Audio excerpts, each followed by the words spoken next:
हरे कृष्णा।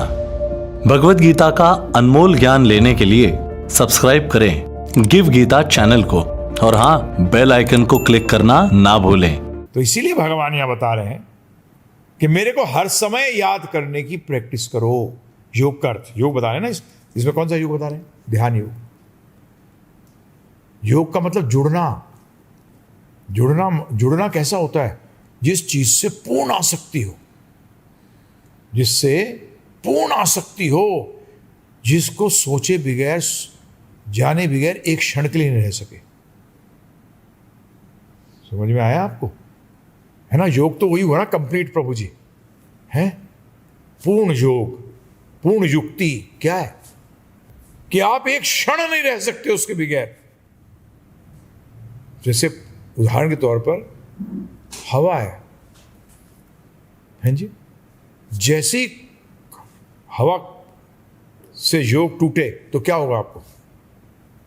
क्या होता है बताओ? तड़प जाते हो। हवा के लिए तड़प जाते हो, वायु के लिए तड़प जाते हो। जीवित अवस्था के अंदर आपको हर समय क्या चाहिए? हवा चाहिए इस शरीर को जीने के लिए। इसी तरीके से आत्मा को हर क्षण क्या चाहिए? कृष्ण चाहिए। क्या चाहिए? अभी आपकी आत्मा जीवित भी है परंतु मरी हुई भी है, क्योंकि आत्मा तो मरती नहीं है। जब सो रहे होते हो तो आप क्या हो? जीवित होते हुए भी क्या हो? मृत्यु के समान हो। जब आत्मा, जब जीव भगवान से जुड़ा हुआ नहीं होता है तो इसी तरीके से है। जीवित है परंतु मृत्यु भी है, सोया हुआ है। जब हमारे भक्ति विनोद ठाकुर जी कहते हैं जीव जागो जीव जागो, गौरा चंद्र बोले कि जीव जाग। निद्रा क्या है? मृत्यु है। निद्रा क्या है? निद्रा में सपने आते हैं जो कि दूर दूर तक हकीकत नहीं है। तो यहां भगवान यही कह रहे हैं, योगी को चाहिए कि सदैव अपने शरीर, मन तथा आत्मा को परमेश्वर में लगाए। हर क्षण, हर समय, सदैव। जब ये वर्ड का यूज किया है, युंजित सततमामन, सततम, सततम, हर समय। जब ये बात कही तो बात उठी तो अर्जुन जी के मन में प्रश्न आया, अकेले रह के वो क्या करे? आपने बोल दिया एकांत स्थान और अकेला।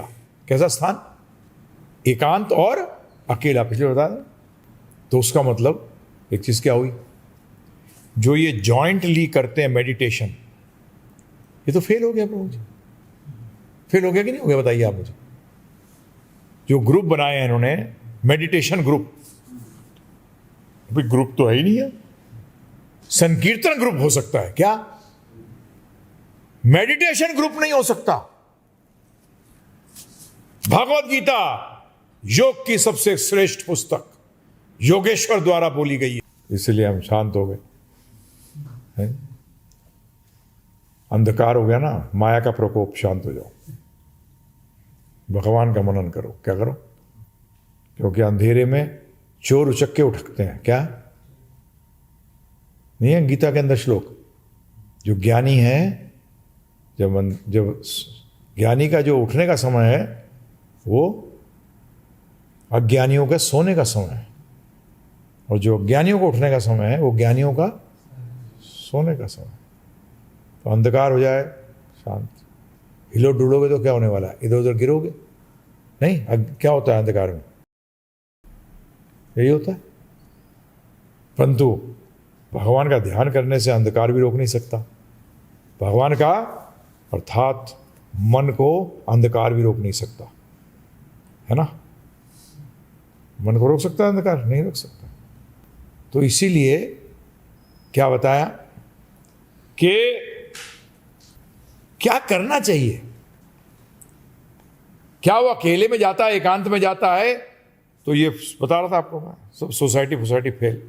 क्या बड़े बड़े मेडिटेशन ग्रुप्स होते हैं ना प्रभु जी, हम सब मिलके मेडिटेशन करते हैं, तुम फेल। कृष्ण भगवान योगेश्वर कहलाते हैं, योगियों के ईश्वर। भगवत गीता से बड़ी कोई योग की पुस्तक है ही नहीं।